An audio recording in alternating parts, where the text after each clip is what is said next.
Dear seekers, seers, and shifters of the world, this is a very important video with a very important message. So I ask that you um, try to focus and not do other things while you're listening, because then a lot can go amiss, and there's a lot of subtleties and nuance to my explanation.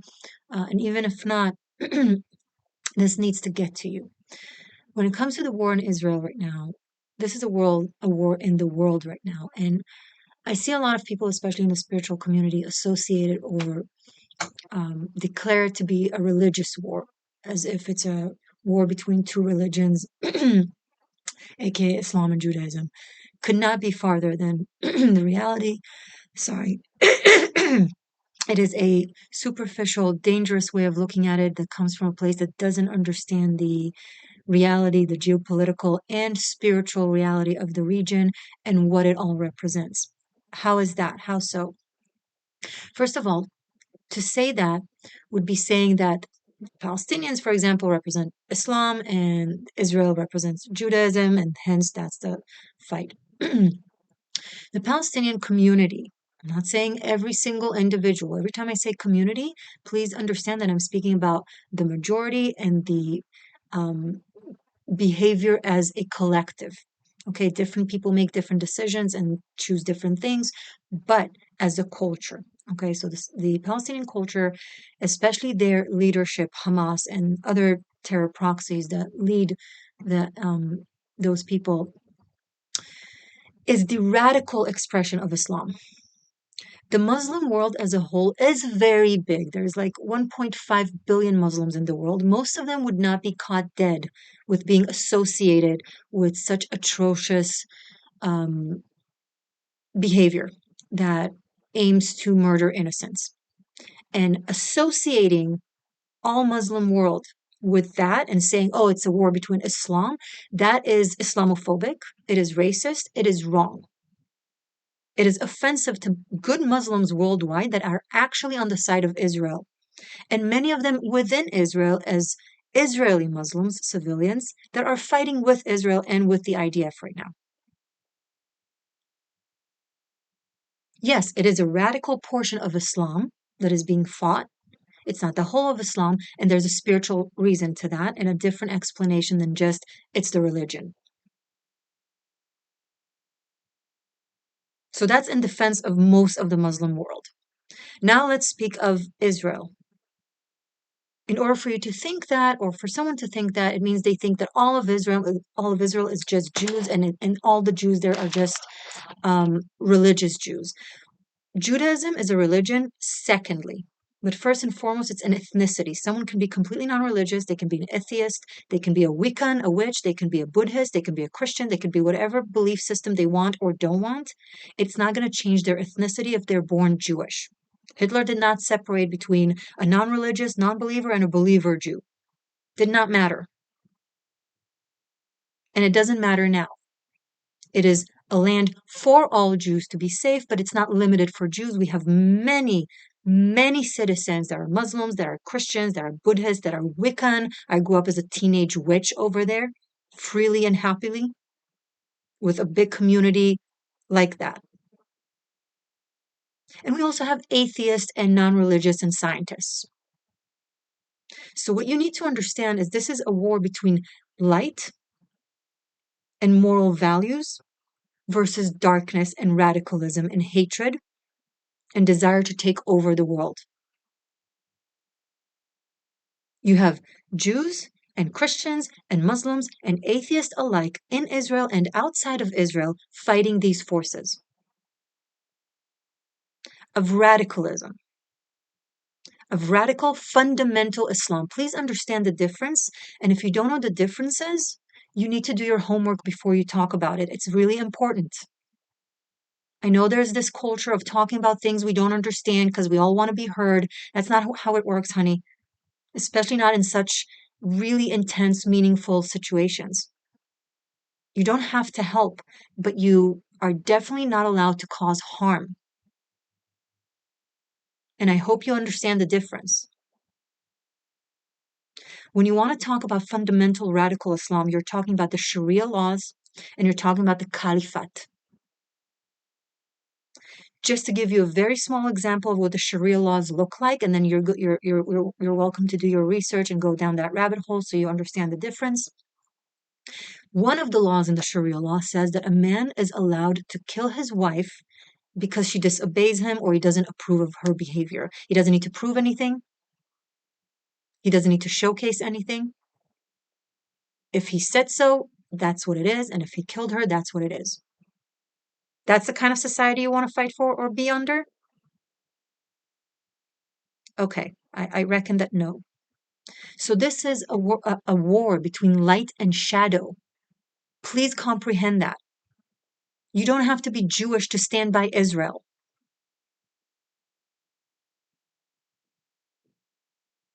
But you do have to be radical to stand by Palestine right now at this time. Now, this is not to say that the Palestinian people do not deserve healing and prosperity,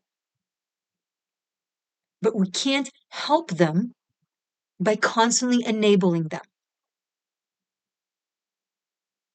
First, the evil needs to be eliminated. Then the society can prosper. But as long as it's intricate between them and underneath their cities, as long as it's in their education system and in their leadership and in their indoctrination, they will never reach prosperity.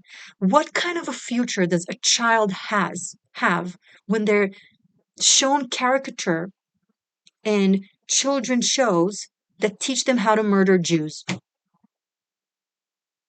What kind of a future does a child have when their parents and their teachers teach them that taking the life of a Jew will get them to heaven where they have 72 virgins when they don't even know what a virgin is?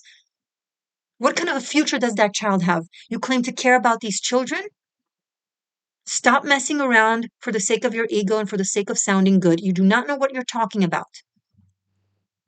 Ironically enough, Israel cares about the Palestinian children more than most of the people of the world who yatter as if they are for them. How many Arab countries talk about how much they care about Palestinians when they can use them as a pawn against Israel, but in the moment of truth, don't help them, don't send them aid, and don't accept them as refugees? Huh? Please see through the hypocrisy. Stop being a puppet.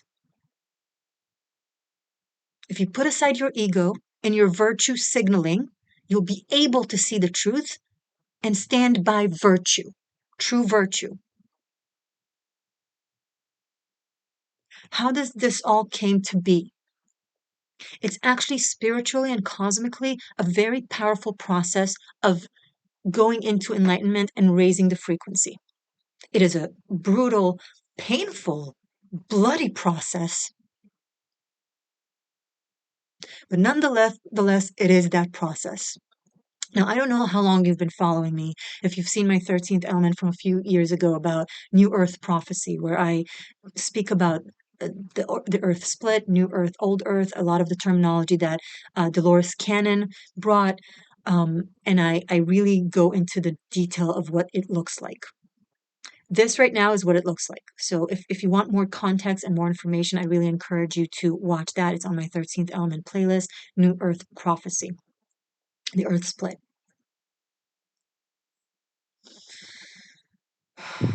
What is happening is the Earth frequency, and if you're in that world, you may have noticed it, or you may have read about it, or you may have heard about it.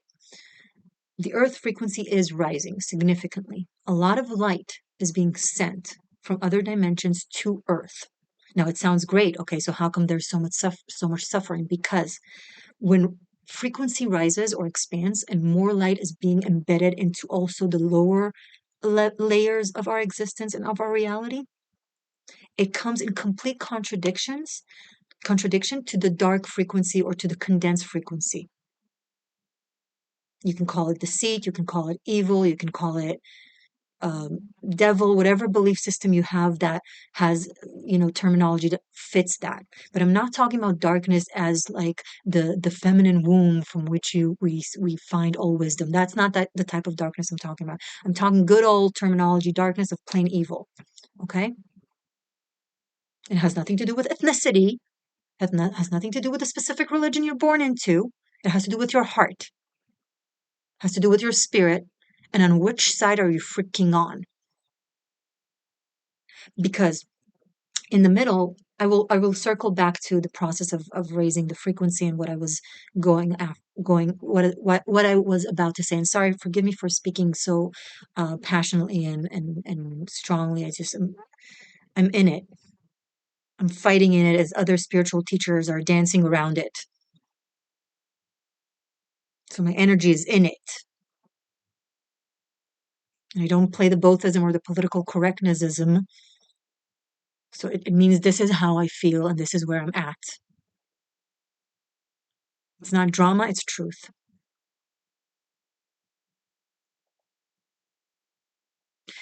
Most things in life have a complexity, two sides to each coin kind of thing. But to every scale of complexity, there is extremes that give it its boundaries.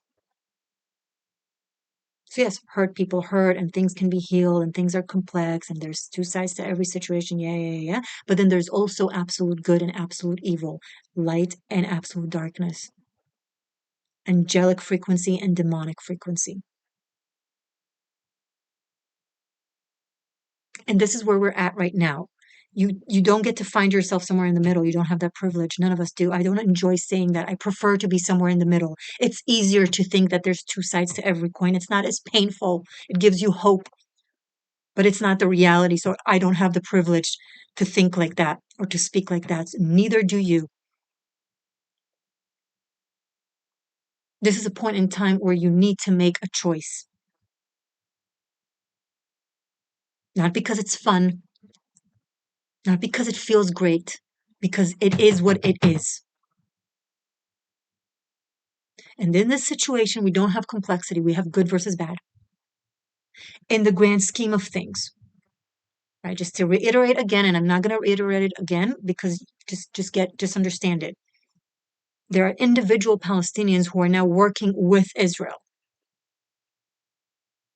And there are also obviously every child that is caught in that is innocent.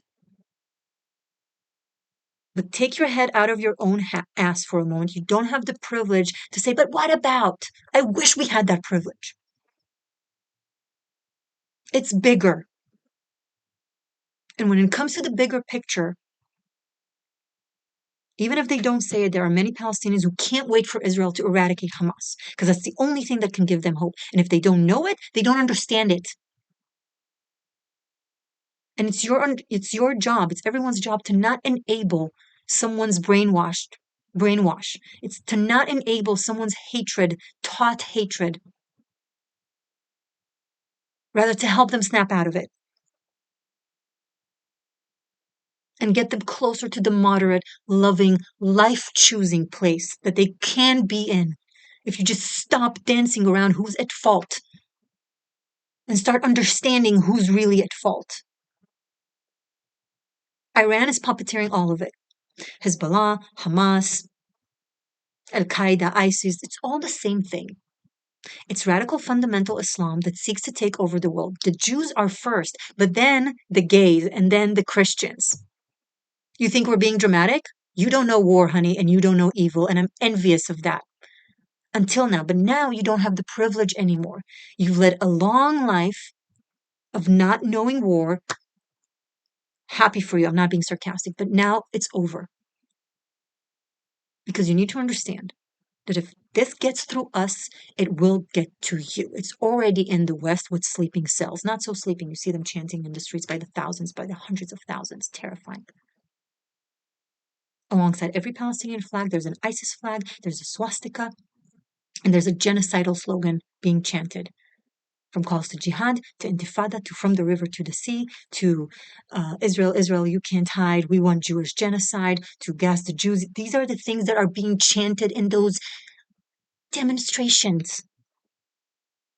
Wake up.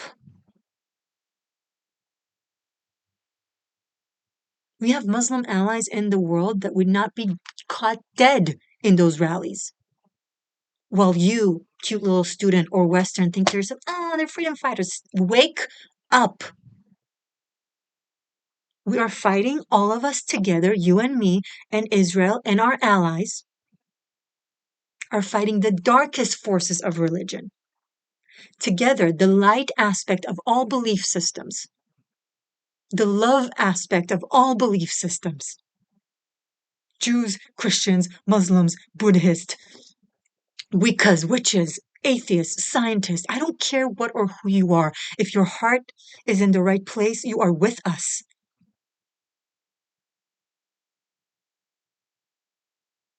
This is not a war between different religions.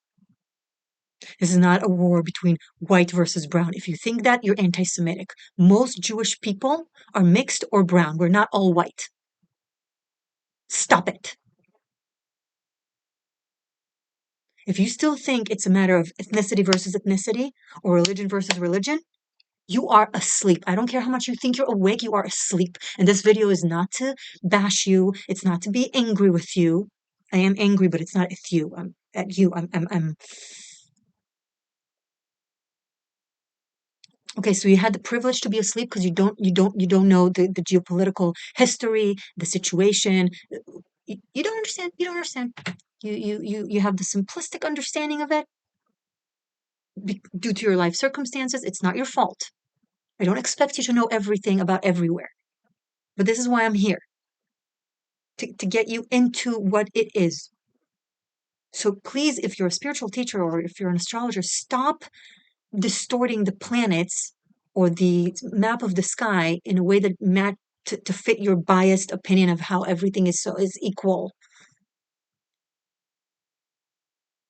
There has been a Star of David, not a hexagram, not two triangles. Okay, you're not going to call a cross a plus sign, and you're not going to call the Muslim moon a circle. Stop washing off Judaism. It's embarrassing and it's cringe and it's what? The solar eclipse that we had on the 14th of October in Libra was conjunct exact degree with Israel's rising. And it had a huge Star of David around the circle of the eclipse. Coincidental. Has nothing to do with who's on the right side. No. God speaks to us in everything it does, but this is just sacred geometry. Who are you pleading to? Who are you grappling to? Your anti-Semitic audience? What does it say about you? What do you think that means? You think it's coincidental?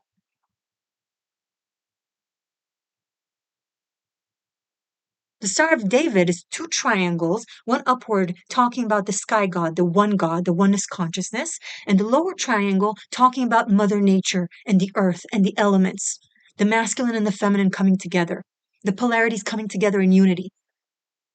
The Star of David is the shield of David. It goes thousands of years back to Judaism, in Judaism.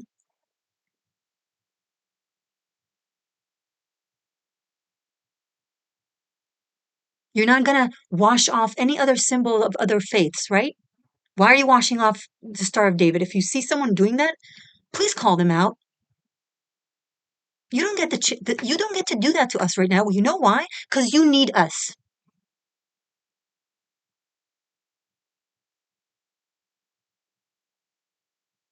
This was a Batman call, and I answer it. As a daughter of Israel, you need to understand, Israelis are not just citizens of Israel. We are Israel. It's in an umbilical cord, 4,000 years old. And the reason I'm like this right now is because I feel it in every fiber of my being. Where we're at right now, the point humanity is at, society is at, and I see you just sleeping it off, thinking it's somehow far away from you. You're spiritual, you're a seeker, you're a person of faith, you're a person of truth. Act like it. Because this is it. All the prophecies from ancient societies and from the Torah, not just from the Torah, but from many ancient cultures in the past, have been seeing this time. A war between good and evil, between light and darkness. If you want to speak in biblical terms, just so it's more clear, between God and the devil, between angels and demons. This is the clash. You want to sit in the middle as these two forces come at each other and try to ask them to talk it out? You will be burned in the middle.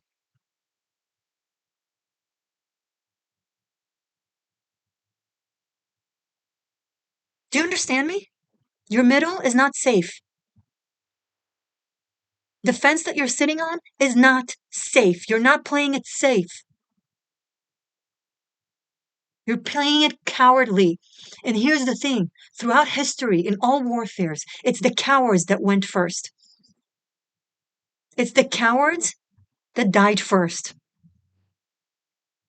Because when you don't choose a size, you do not have an armor, you do not have a sword.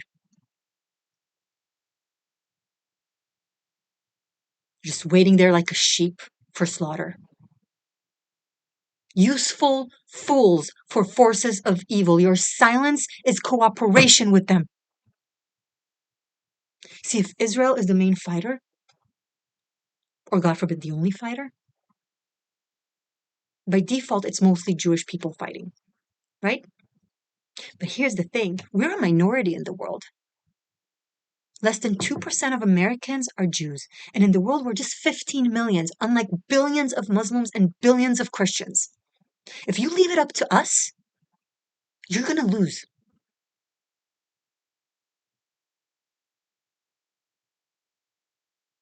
You need to join the good side. And I know I'm talking in simplicity, and some will tell you, oh, if someone is trying to convince you what's good versus bad, stay on the side, stay on the outside. I already told you what happens to those who stay on the side. If you had stayed on the side in World War II, if the Allies hadn't defeated Nazism, Hitler will rule the world. He already started. He went through Europe. He already got to Northern Africa. That's how far people who stayed on the sideline let him move. An entire continent, and then he already started with North Africa. Where would you be now? Where would I be? I wouldn't exist. What kind of a world you'd be living under? You think you'd be having a world of Starbucks? Of gay people marching and gay pride and gay parades? Transgender rights? Women's rights? See, letting Nazism spread then would equal letting caliphate spread now. It's a world domination of radical fundamental Islam where you live under Sharia laws. You want to live under Sharia laws? Do you see what's going on with women in Iran? Women are killed in the streets by morality police for not wearing a hijab, for letting their hair free. Just 2 days ago, a 16-year-old Iranian girl didn't wear a hijab on a train. The morality police beat her to death. That is living under Sharia law. Please wake up.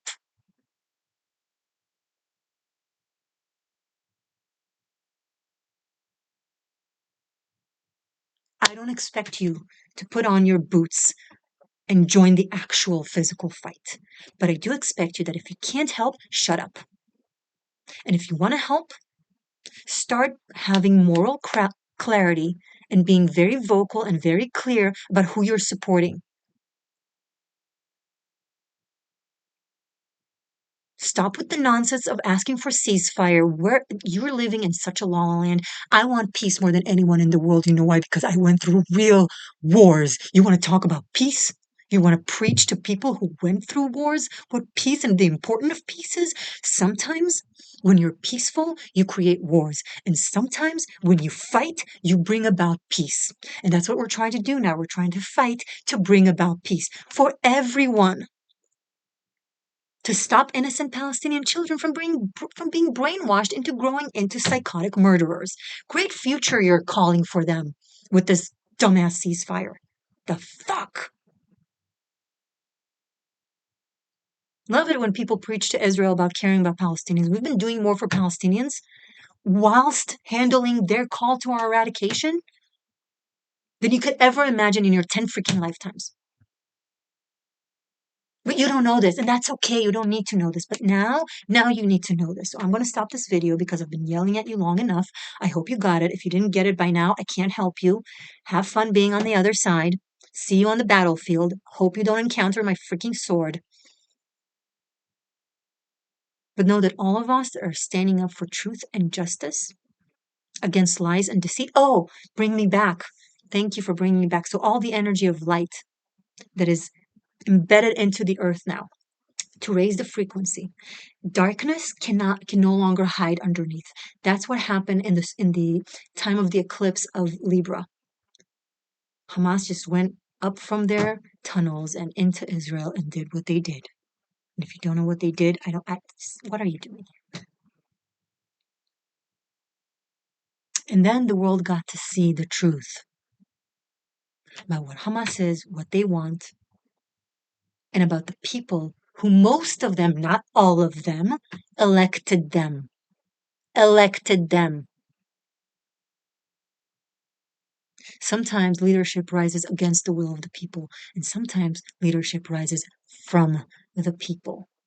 See, the whole point of democracy is that whoever is elected represents the majority of the people. So you can't separate, when someone votes in someone, you can't separate that leadership from the people. Yes, there are people who didn't vote for that, and yes, there are people who changed their mind. I don't even know how many times I have to reiterate this, so I don't get a dumbass comment about, but not everyone. I know not everyone. Do you know Palestinians that were executed for speaking up against Hamas? Do you know a gay Palestinian young man that Israel gave asylum to because it's illegal to be gay in your cute Palestine? That then, after a couple of years of living safely in Israel, had Palestinians break into Israel, abduct him back into the West Bank, it's Judea and Samaria, but you want to call it the West Bank, okay? And behead and execute him for being gay and seeking asylum in Israel? Don't you talk to me or to Israelis about our pain when it comes to our loss and the loss of innocent, truly innocent Palestinians. Don't you dare preach to us. We are fighting for everyone now. You can either join us or you can be against us. Am Israel Chai.